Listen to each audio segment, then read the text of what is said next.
Hello and welcome to Witchy Wellness Radio. I'm your host, Lauren Chalantani, women's holistic health coach and fellow recovering perfectionist. This podcast was created to show you that your body is not in the way, it is actually leading your way.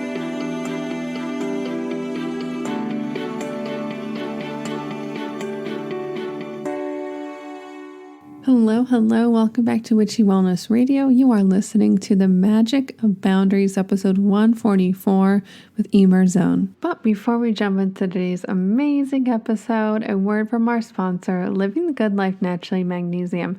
This is my go-to brand for transdermal or on-the-skin magnesium supplementation. Transdermally is the easiest way and most effective way you can absorb the magnesium into your body. Things like your stress level, your diet, and so many other factors go into your magnesium burn rate. If you want to learn more about this, listen to episode 73 of Witchy Wellness Radio and make sure to go to Living the Good Life Naturally's website in the show notes and use code WITCHY, WICTHY, for 10% off of your purchase. And without further ado, please enjoy episode 144, The Magic of Boundaries with Eimear Zone.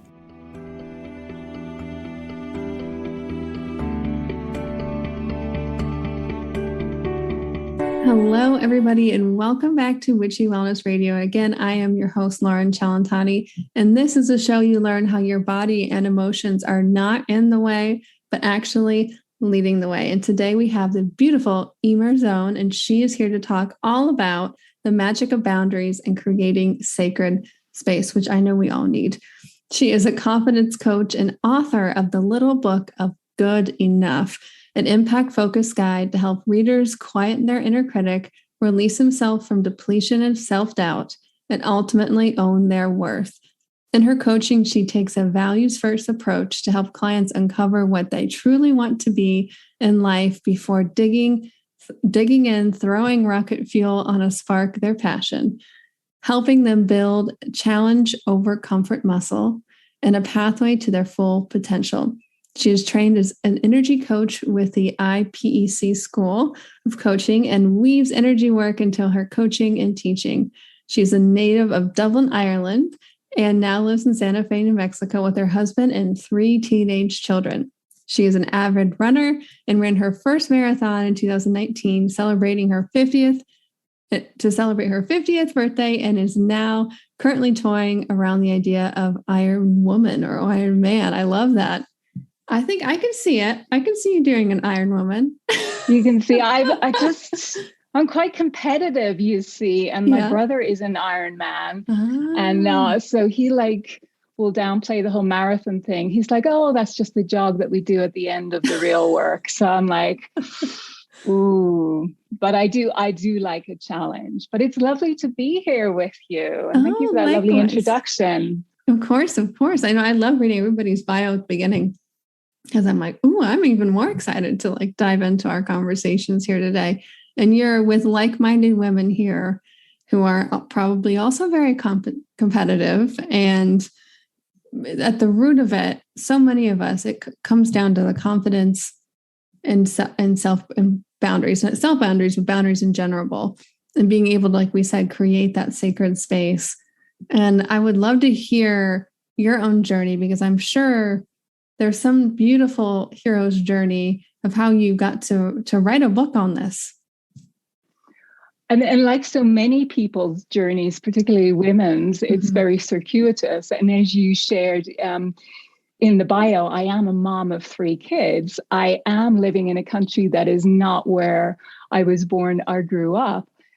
So I have been sort of bouncing around through careers in geographical locations and juggling motherhood and everything that comes with it.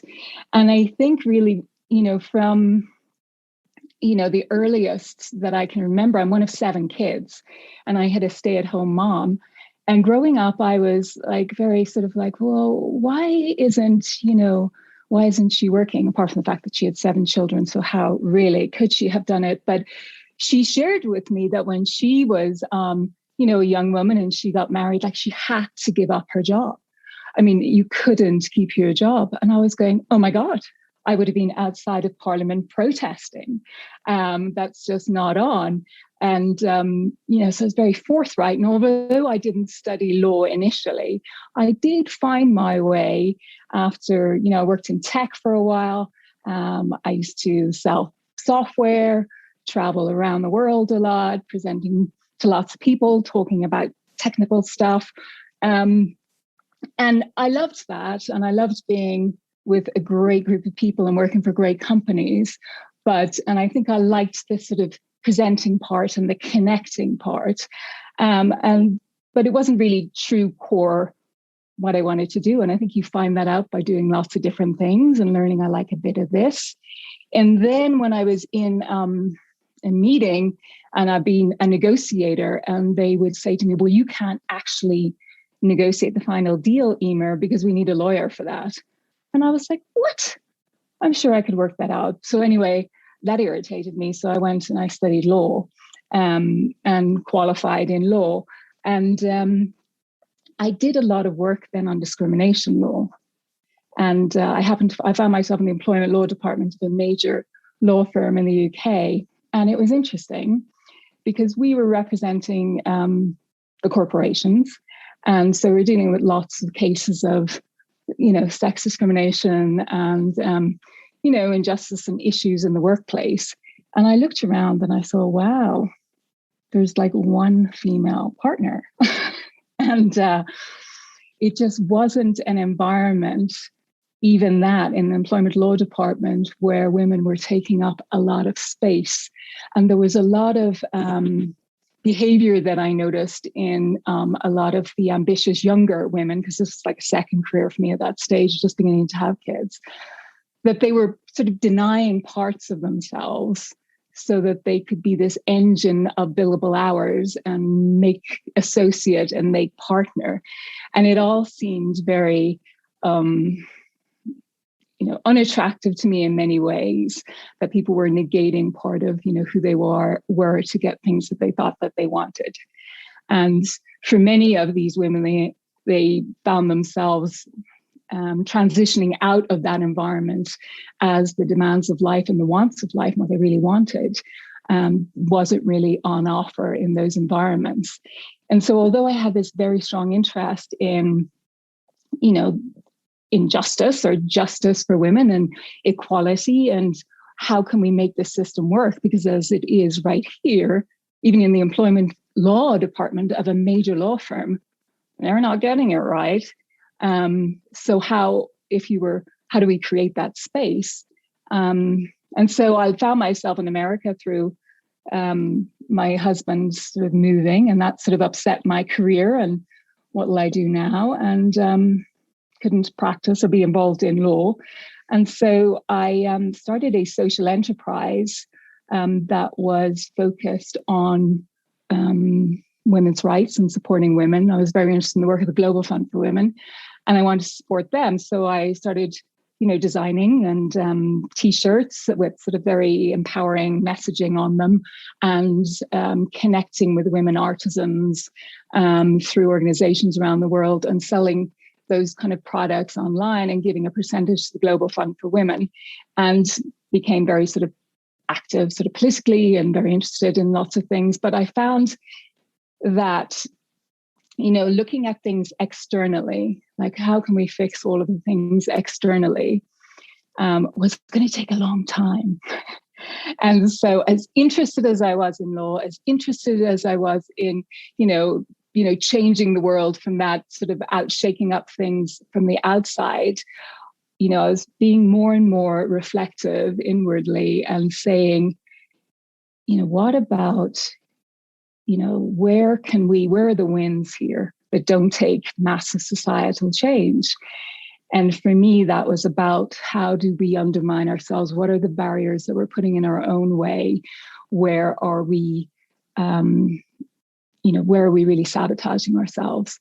And for me, it was that story of self-doubt and I'm not good enough and I can't do this. And I've been working through some of that just by going, I'll set up a business, I'll set up an online, I'll do this, I'll do that, and being creative and exploring. But at the same time, I knew that, that voice, was had been really noisy. And I was going, that's a big problem. I think that probably hurts women more than anything externally. And I thought if we could do that, I said, if I could help there, that would really propel me. And as for so many of it, it's the internal journey that we then think, I'm not that unique. Much as I like to think we're all unique and very special, and we are, but these challenges are not. And so when I wrote the book, The Little Book of Good Enough, I was really writing it for myself. It was my journey that I'd been through. I started, exploring, going to conferences. I'm sure you know Gabrielle Bernstein. I saw her on a stage somewhere in when I was in LA for a more of a commercial online sort of event that was being held there. And she took to the stage and I was going, who is this? And the next thing I found myself in New York at the Spirit Junkies Masterclass for a weekend of wonderful magic, and was experiencing a whole other level and community of people who I found like I love their energy. And I just felt like this is really interesting. And so I wrote the book really for myself and for any woman who has felt, is prone to that doubt of, I don't think I can. I'm not good enough. And through this series of, I wanted to make it really impactful and a short read because, you can see, because we're on camera, there's lots and lots of books behind me here and there's around. But when I was younger in my 20s, I was out having fun, partying and working. And I was not, I probably hadn't read anything major since like college. And so I, would buy the books from the personal development area and I would read a little bit of it, but they weren't getting finished. So when I wrote The Little Book of Good Enough, apart from the fact that I was able to write it quite quickly because it wasn't like the large tome of everything you ever need to know, my objective was, if I can get her when she's like feeling down, in that moment that you're thinking, I can't, and you read the book, by the time you're finished and it should only take you under 40 minutes, that you will have a mindset shift, an energetic shift. And I didn't train to be a coach until after I'd written that book. And it got a good reception and I would get contacted by people going, basically looking for more. And that's when, I was again following that path that led me to train with iPEC. And they do this core energy coaching that they call it. And I was going, wow. And I found myself in Denver at a kickoff for training to be a coach. And 9 months later, and I think that was nearly 2 years ago, working as a coach and really coaching through that lens of energy and really interested in that, particularly helping people in that area of self-doubt and really taking up space in the world, which I think is so important for women. And to do that, obviously that led me then to working on areas of boundaries, because I was finding lots of people who went, I didn't have time, and putting themselves last. So that's where that came from. So I'll come up for air now because I feel like I'm just talking. No, but you were on a roll. It's a beautiful story. And thank you for sharing. I think for myself and so many other women, realizing that just their career path, but their life path, trying different things on is okay. So many of my friends, are down on themselves because, maybe they spent their whole, since undergrad or high school, getting a doctorate or, becoming a lawyer, these professional careers, and getting there and going, what did I do? And I think that's, for me, I see that as part of the divine feminine here, being able to be okay to play around in different areas and taking what you need. And your journey is a beautiful example of that, to uncover, all those things had to happen for you to become who you are today. to be able to write that book, to be able to become an energy coach. And I mean, it's a good reminder for us all. It's a good reminder for me right now. Like I always joke, I have people on my show, so I hear what I need to hear, right? It's like energetically, I was like, oh, she's talking to me. I know she is, but she really is. I think, and I feel for people as well, particularly in, America, where the cost of education is enormous. I mean, I'm the mother of a college student now, but he's actually attending college in Europe. And it's significantly more accessible. It's just normal. It's like if you're living in Dublin, you're sending your child to college, it's like €8,000 a year. Top universities. So when you're talking about, that investment, I mean, it's not just financial. Obviously, somebody's made a choice and then they get to a point and they kind of go, I'm not sure. But it's a huge investment here in the States, a lot of money. And so doing a pivot can seem like that it's an enormous obstacle, but it's a long old road to take a career and say that that's all I'm going to do. And you wake up every day and you're going to be giving, your incredible energy to a process, to a company, and it impacts you in all of the other areas. Just such a big ripple effect. If you are unhappy in an area of your life, and particularly if it's your career that takes up such an enormous amount of time. And I coach a number of people who are at midlife and they're kind of going, it's just not. And then when you meet younger people who are maybe in their 20s and kind of going, I'm not, I feel like I made a mistake or I want to change. And it's like, it's okay. Life is just a big menu and it really is a big game. And you're here to play and be joyful. And your people routinely underestimate how powerful they are and what they have to offer. And it isn't just one company, it isn't just one profession. And we're here to explore the whole thing. I mean, I'm 52 now. When I'm done and dusted, I want to make sure that, it's like kind of coming to the finishing line. You don't want to discover that I never checked in this pocket and finding treasure. We're here to find all the treasure before the time's up. And I like to instill that kind of urgency on people going, now is where the energy is. Now is where we really want to, feel fulfilled. And that should be a joyful experience continually. And that is not something that is elusive. It's a birthright, actually. Mm-hmm. And for me, I mean, my whole life was spent, what do I need to do to get into a good college? As a whole is good, teaches hard work, dedication, focus. But during my college graduation, I had my first massive panic attack because I had spent my whole, retroactively now, 10 plus years ago, realizing I spent my whole life preparing for that moment and not actually preparing for my life, what I should be doing. So here I was, a 22-year-old girl, I say, woman. And I honestly was asking, is this really as good as it's going to get? And I felt a little weird as that young searching for that. But I realized so many people, no matter what age they are asking that question. And just because you're not at that, your birthright is joy, this beautiful love of being present in the present moment. If you're clear on what you don't want and asking those questions, for me, that is so pivotal to be able to start to change.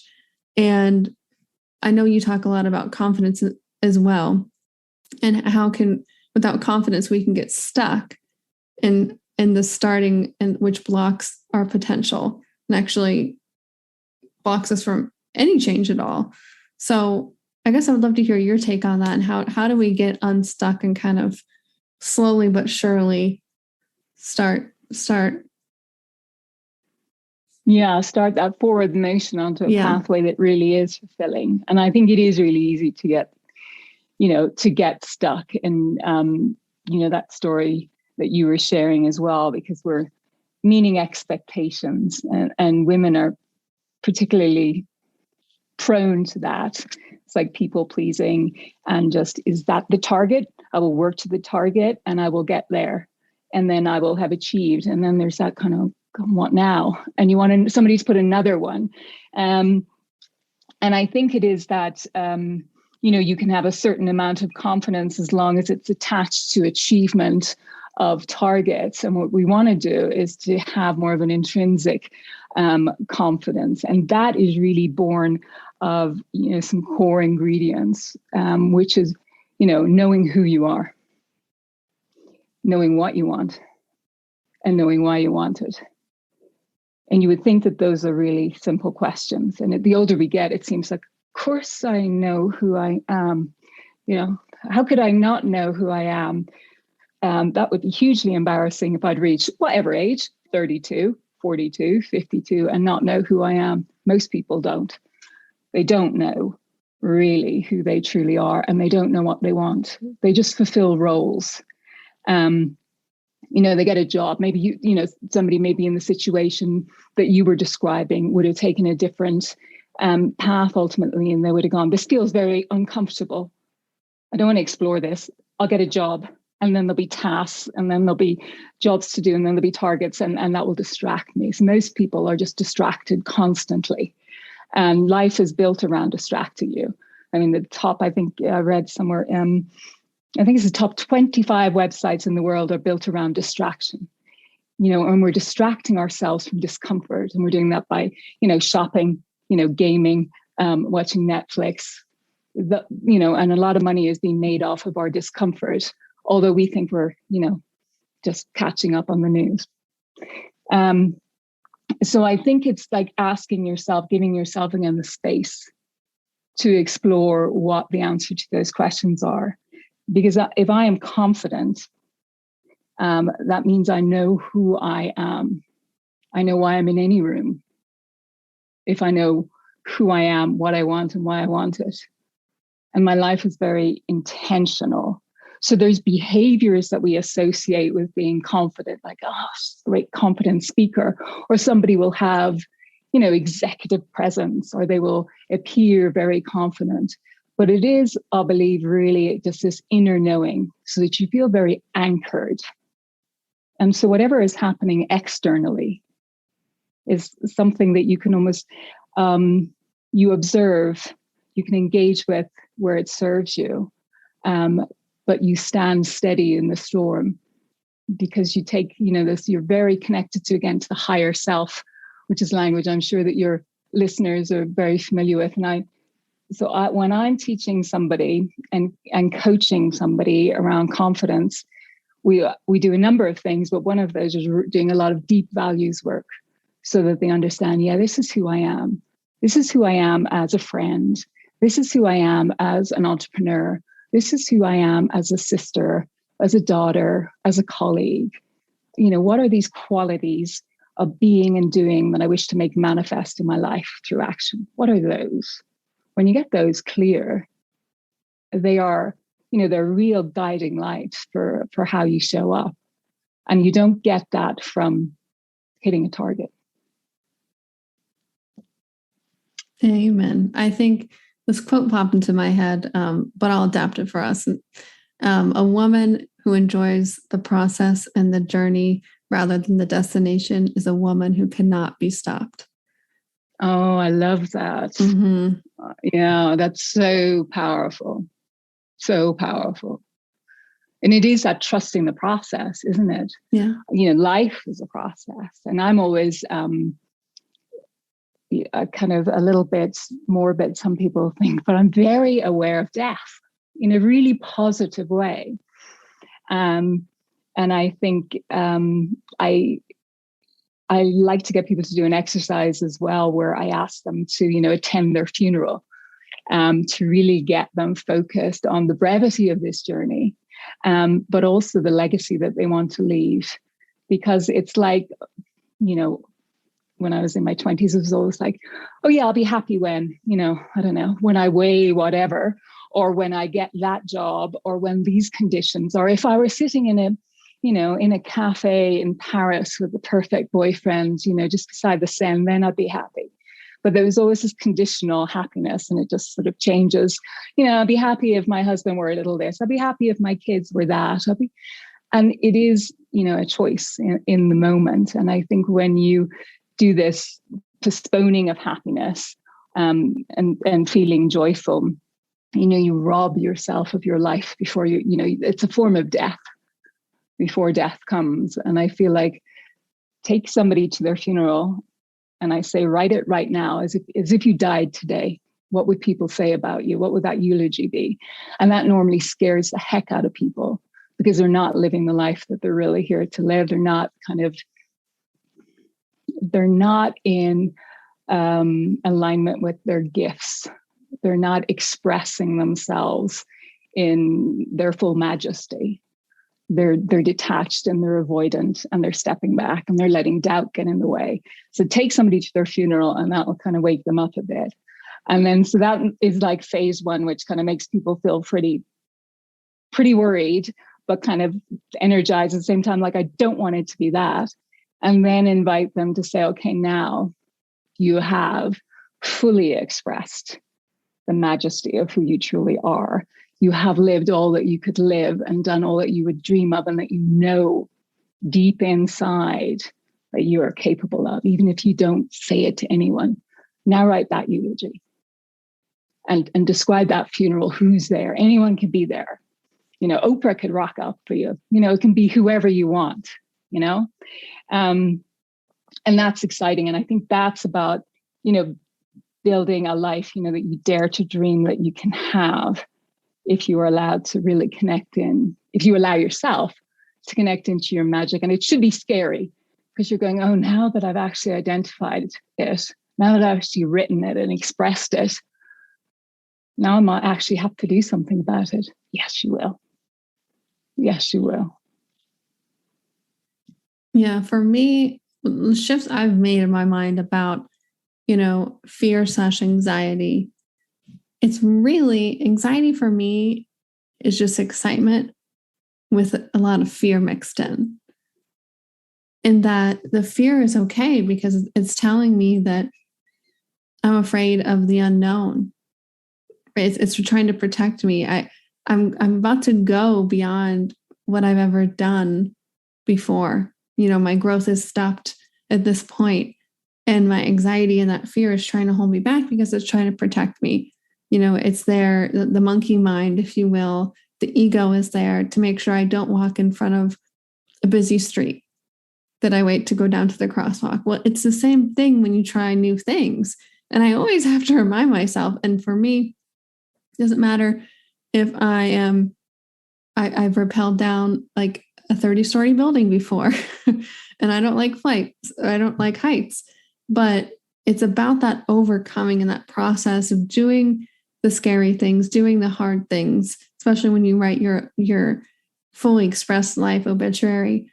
That transformation, that mutation of fear, it always blows my mind, the amount of freedom, the amount of love, the amount of expansion that I feel on the other side. And it doesn't matter if I quote unquote achieve what I'm trying to do. It's just the act of trying and that whole process that I brought up a few minutes ago, that once the cheesy quote, everything you ever wanted was on the other side of fear. Yeah. Yeah. And it's exactly as you described. It's like the same physiology. And I really, try and get people into their, body when they are, people can be very cerebral and they're talking about confidence. Tell me the tools and techniques, Eimear. And I'm like, and then they'll think themselves into action. And I'm like, I don't think you will. But anyway, so you want to get people really into their body when you're talking about excitement versus anxiety. It's framing, isn't it? Yes, there's fear, but the physiology is the same. And I was just reading a book yesterday, and it was about this study that was done at the University of Pittsburgh, I think it was, and they were researching just this distinction between anxiety and excitement. And they took a group of students and they split them in two. And for half of them, they told them to they were going to have them do a mental mathematical exercise in public. And before they were to do it, they told one group to, express verbally their anxiety. I'm anxious. And then they had the other group and they were to express, I'm excited. And, no measurable difference in the mathematical ability of these students. So that was kind of factored out. But the group that had verbalized, I'm excited, performed 30% better than the group that said, I'm anxious. So it really is very interesting, that people are actually collecting data on it. And when when we said at the beginning, that I'm an energy coach, we talk about the 7 levels of consciousness. So I coach through 7 levels of energy. And when you think energetically about those 2 statements, I'm anxious, that's a very low energy level. It's kind of victim. It's happening to me. I can't, I'm not enough. That's sort of a level 1 in my language of energy. Whereas I'm excited is somebody who's in this opportunity level of energy, which on my scale would be like a level 5 of 7. So they're like, opportunity is everywhere. It's a win-win situation. I'm excited. You show up differently. Your energetic presentation is different. And when your energetic presentation is different, your access in, mental capacity to problem solve isn't burdened. And your performance is going to be enhanced. So it's, really these tangible results from something as simple as, that reframe that gives you an energetic shift that equates to a different outcome. It's powerful. I forget his name. I'll link in the show notes. I just watched a podcast this week too, but these are not coincidences. You're just reading a book about this either. Just stop saying negative things.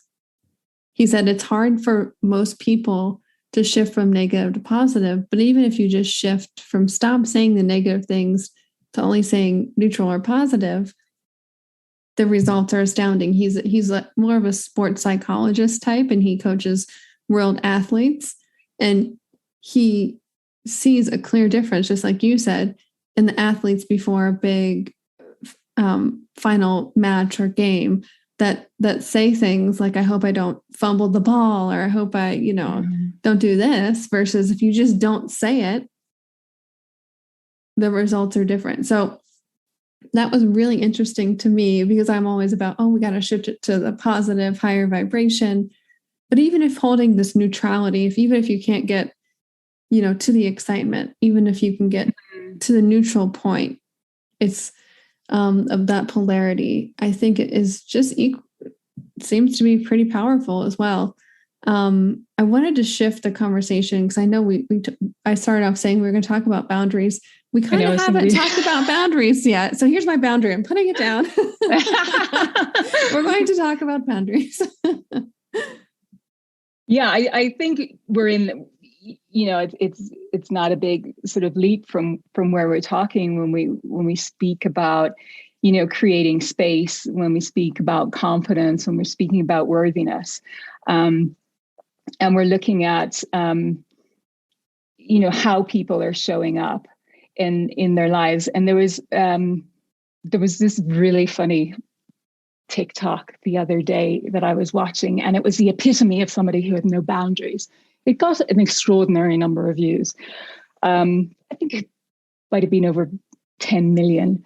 This girl telling the story of her appalling date, that where she went, and he asked, she said, we'll go to dinner, and she's going, okay, I like food. And then it was like, well, where will we meet? Oh, why don't you come pick me up at my house? Oh, okay. Picked her up. She picks him up. He says, we're going to Taco Bell. He says they're going to drive through. He orders 100 tacos. He's forgotten his wallet. She pays for everything. So it was just this, just comical, crazy scenario that she just was never saying no. She was never kind of going, this is not okay. She was almost like in this trance, and it really kind of, this girl, I need to send her a link to my course on, on boundaries, because she's like the biggest challenge. It is about this comfort that we have with saying what's okay, what's not okay, and what it is that I want. And when we were talking about confidence before, and the root of it being knowing who you are, what you want, and why. And so when we're looking at boundaries, lots of people who are, automatically saying yes. When I was doing research for my course, it was like people going, "Oh, you know what, Eimear, the yes is out before I've even fully processed the question or considered my own wants, needs, or schedule." And people are so habituated to making other people feel comfortable and making sure everyone else is happy and their needs are taken care of. And it's not just a female thing, although that we're often viewed as the carers and people who will put our needs last. But there are, it's this discomfort. I'm not just interested in teaching somebody to be able to make, to establish a boundary. I want you to actually enjoy doing it. Because I used to be very much like, no, like very, quite brutal no. Like it was like, it had no elegance to it at all. And it was effective, but it wasn't great at, from the relationship perspective. It's like, oh, and in the workplace, it's like, oh, she's a bit difficult, or, not a team player, these kind of labels of death. So it's about being able to, decide very clearly what you're going to say yes to, and to communicate that in a way that you feel comfortable and confident in doing so, and that it is a way to enhance a relationship as well. And I think a really core thing about boundaries that people can have a bit of a like, wow, aha moment about it as well. If they're really, they're a real people pleaser who's been doing it forever and is very, just kind of thinks this is too much of a mountain to climb. This is just my sentence to this forever. When we don't set a boundary, when we don't communicate a boundary, we are doing a disservice to the other person. Maybe the other person isn't, creating a boundary where they need to, or they're overstepping yours, but you are depriving them of the learning experience of somebody establishing a boundary, and for them to, live with that and respond and respect that. And I think that's a key part as well, that people, there's our work that we need to do, and there's other people's work that they need to do. And if we're over helping, when it's that kind of a boundary that we're setting, we're always saying yes to something. When we're over helping somebody else, we're not necessarily doing them a favor at all. In fact, quite the opposite. And it is sort of like, how are you relating to that person if you are always seeing them as the person who is the helpee and you're the helper?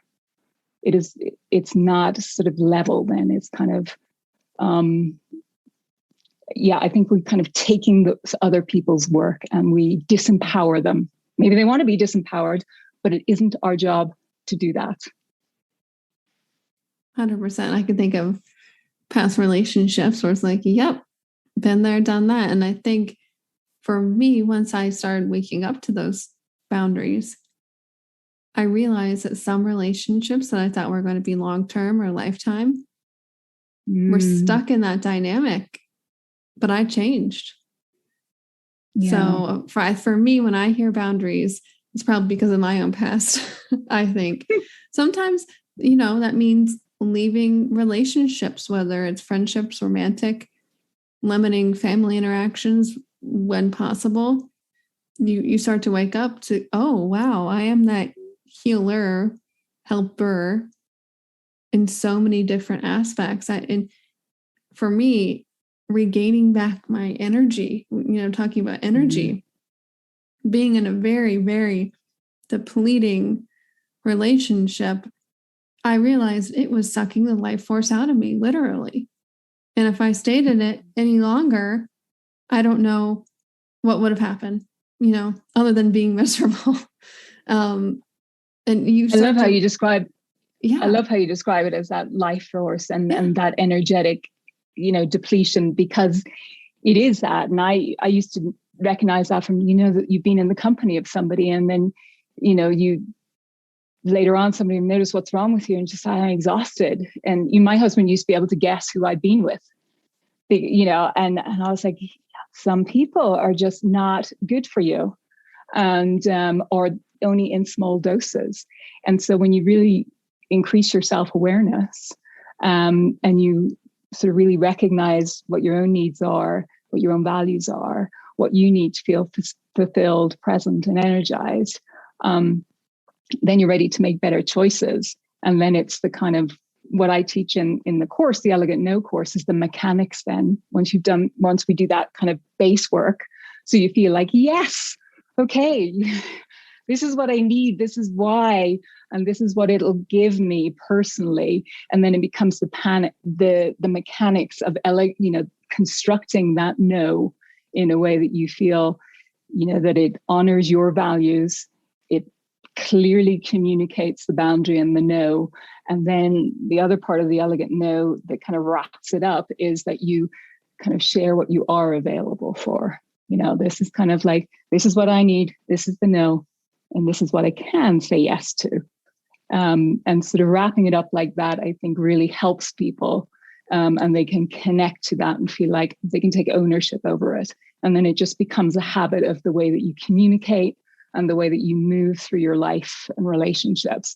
And I think what you find overall is that the quality of your relationships improves, your energy levels are, maintained, and you have that life force, you have that energy to focus on the things that are really important and meaningful for you, rather than you being the servant to everybody else's life dreams and plans.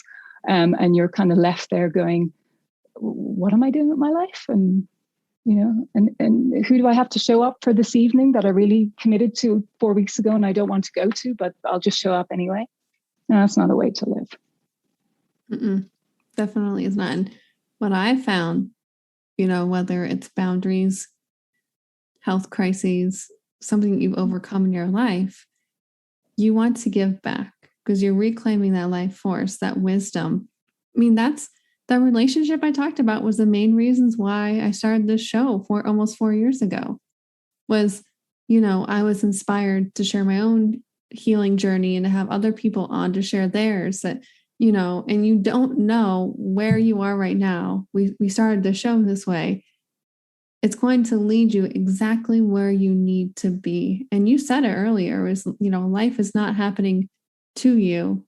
It's happening for you. So if you're in a tough season of life in any area, just remember this is happening for you. And maybe either take Eimear's course or read her book, because those are two powerhouses that will help you start shifting into that path of where you need to go. But you're already here. That's the big secret. You don't really need to go anywhere. Yeah, she landed in a very, very powerful spot. Yeah. Awesome. Well, on that note, I think we're going to mic drop on that one. But was there anything else that you wanted to talk about before we start to close the show down today? I know, I think that we've kind of we've taken a nice pathway, haven't we, through the kind of confidence landscape and boundaries and energy, and really people connecting and to their own sense of worth and value. And I think for me, that's why I do the work that I do, is really, it came from that place of, wanting a better world for women. And I think that still it is at the core of it still, is that there is so much more for each and every one of us to unlock and uncover and explore. And when I'm describing what I do, I often say to people that I really want people to remember who they are in all of their powerful magnificence. The idea that you would believe that you are a powerful, magnificent force, temporarily in physical form. And I want people to be able to connect to that and that energy and that vision, because you become getting unstuck, absolutely. And then you go to becoming unstoppable if you can connect to that. And I think that's what we're all here for. We're all here for that. And that's what I'm here for. And that's what I show up for every single day, that exciting journey. I think of the Sia song "Unstoppable." It's one of my anthems. I'll have to post that in the show notes. Good. Totally great for the energy shift, isn't it? The energy Anytime. shift. Yes. Dancing always brings me up.